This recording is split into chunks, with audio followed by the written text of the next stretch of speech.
bodyweight leg extensions. There's a mobility component to this exercise, but there's also a huge strength component.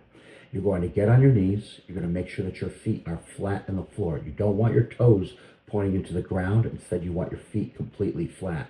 And what you're going to focus on here is bending and extending your knees. So here at the top, I'm going to be at extension. Down at the bottom, where my hamstring is touching my calf, I'm going to be in flexion. And what I'm trying to do is maintain my hips in a neutral position. So you want to be thinking about bending and extending your knees more than anything. As you go into flexion, where you're bending your knees, it's natural that you're going to lean back. As a matter of fact, you want to lean back as much as you possibly can.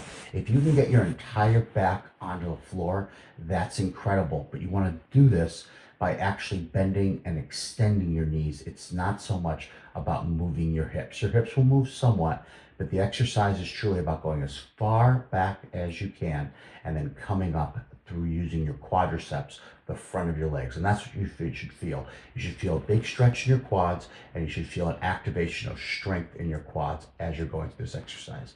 Now you see I have a mat on the floor. That's not necessary, but I like to do it. I feel like it gets me into a better mechanical position. So I take a mat, I fold it up, and I make sure that just my knees are on the mat. The remainder of my leg, the tibia, is completely off the mat. These are body weight leg extensions.